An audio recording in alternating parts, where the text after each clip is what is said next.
अस्सलाम वालेकुम जी।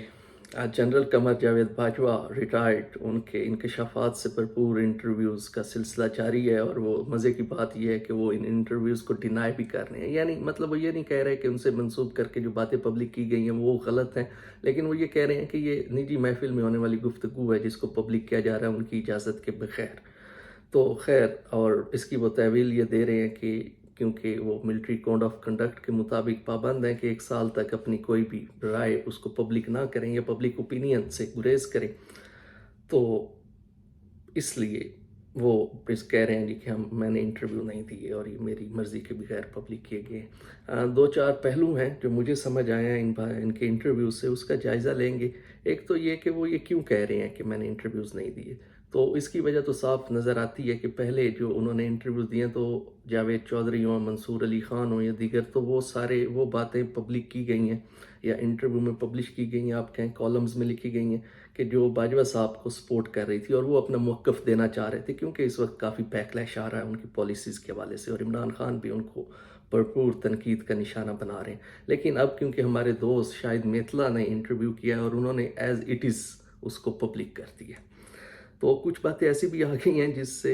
जो इस वक्त हाजिर सर्विस अफसरान हैं, आप मौजूदा आर्मी चीफ हैं, तो उनके लिए भी थोड़ी मुश्किल हुई है और साथ हुकूमत और जो इस वक्त एस्टेब्लिशमेंट का रोमांस बन रहा है तो उसको भी थोड़ा सा डैमेज हुआ है वो भी। तो इसलिए शायद उनको प्रेशर आया, कुछ खरी खरी सुनाई गई हैं बाजवा साहब को कि आप कुछ दिनों तक ज़रा अपनी ज़ुबान बंदी रखें और मज़ीद मुश्किलात का सबब ना बने क्योंकि पाकिस्तान में हालात पहले ही बहुत ख़राब हैं। तो उन्होंने वो मतलब कह भी दिया, बहुत कुछ इंटरव्यूज़ दे भी दिए, मुकर भी नहीं रहे हैं जो उन्होंने कहा है, और साथ ही इंटरव्यू ना देने का भी ये कर दिया उन्होंने। तो बहुत कुछ कह भी गए और कुछ भी नहीं कहा। इसमें सबसे मज़ेदार बात जो मुझे लगी वो ये थी कि उन्होंने शहबाज शरीफ यानी वज़ीर आज़म पाकिस्तान की क्लास ली। बतौर कौम, बहैसियत कौम हमें शर्मिंदा होना चाहिए कि एक 22 ग्रेड का सरकारी मुलाजिम पब्लिकली दीदा दिलेरी से ये एतराफ़ कर रहा है कि वो 22 करोड़ के वज़ीर आज़म की क्लास ली और फिर वो फ़ख्र भी महसूस कर रहा है कि शहबाज शरीफ की ये खूबी है कि वो सामने से बोलते नहीं हैं। तो उन्होंने ये कहा कि जब हमज़ा शहबाज को वज़ीर आला पंजाब लगाया गया तो मैंने शहबाज शरीफ वज़ीर आज़म पाकिस्तान की खूब क्लास ली कि तुम्हें कोई और बंदा नहीं मिला अपने बेटे के सिवा वज़ीर आला पंजाब के लिए, और वो सर झुका कर मेरी सारी जो मतलब मैंने जितनी भी उनकी सरजनिश की वो सुनते रहे। तो बहैसियत कौम हमें इस पर नदामत भी होनी चाहिए और शर्मिंदगी भी होनी चाहिए कि हम इस मकाम पर पहुंच गए हैं कि इससे पहले भी बातें तो आती थीं, ज़ाहिर है इस तरह की थप्पड़ तक की रूमर्स हैं जो कि पहले शायद नहीं यकीन करते थे लोग, अब मानना पड़ेगा क्योंकि अगर सरजनिश करने को पब्लिकली उसका एतराफ़ किया जा रहा है तो शायद पता नहीं क्या क्या होता होगा। तो ये बहुत ही एक तो इसका पहलू ये था। अब दूसरा पहलू ये मैं पहले ही बता चुका हूँ कि बाजवा साहब क्यों डिनाई कर रहे हैं। साथ उन्होंने ये कहा है जी कि वो जिन्होंने ये इंटरव्यू पब्लिक किए हैं इनको इनके खिलाफ जो लीगल एक्शन है वो लेंगे। तो एज अ जर्नलिस्ट मैं ये बताता चलूँ कि बाजवा साहब ने अपने इंटरव्यू में अभी तक जो भी बातें की हैं तो ये तमाम तर एतराफ़ात हैं मिस कोड ऑफ कंडक्ट के, आइन शिकनी के, और किस तरह उन्होंने अपने हल्फ की पासदारी जो है उसके खिलाफ जाते हुए पॉलिटिकल मनूवरिंग की और पाकिस्तान में अपनी मर्ज़ी के मुताबिक हुकूमतों को लगाया और हटाया। तो ये सारा जो मामला है ये सरासर एतराफ़ जुर्म का है।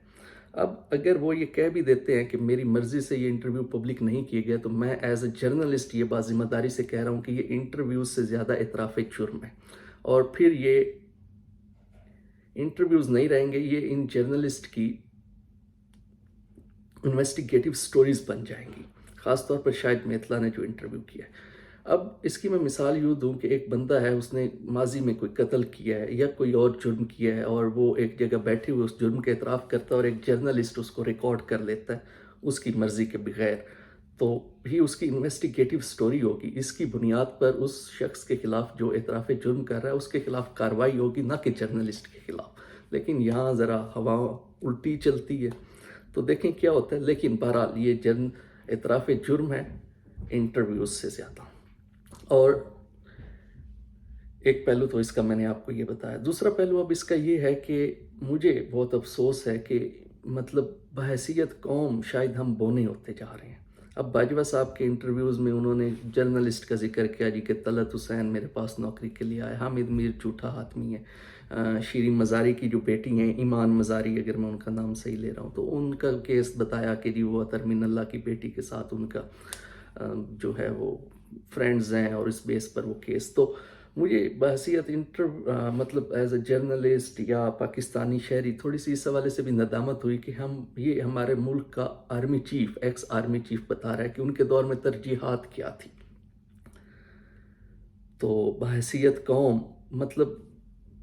اگر تھوڑا سا اس کو ایسے بھی دیکھیں کہ اس وقت کئی جو دانشور ہیں دنیا کے گلوبل لیول پر، جو تھنک ٹینکس ہیں، وہ اس بات پر متفق ہیں کہ یہ صدی بونوں کی صدی ہے. بونوں سے مراد کے مطلب کوئی قد کے چھوٹے لوگ نہیں، مطلب کم قابلیت، کم صلاحیت کے لوگ اوپر آئیں گے، اور یہ دیکھا بھی جا رہا. خیر بونوں کی صدی تو ہے، لیکن ہمارے لیے شاید ہم اس سے کئی درجے نیچے جا کر ہمارا جو قومی معیار تھا وہ گر چکا ہے، اور ہمارے آرمی چیف کی ترجیحات اس بات کو واضح کرتی ہیں. اس کے علاوہ ایک اور چیز جو ایک متھ ہے کہ جی ملٹری، پاکستان ملٹری ایک بہت ہی منظم ادارہ ہے، اور وہ شاید واحد پاکستان کا منظم ادارہ ہے. اس کی بھی دھجیاں اڑا دی ہیں انہوں نے اپنے انٹرویوز میں، جہاں انہوں نے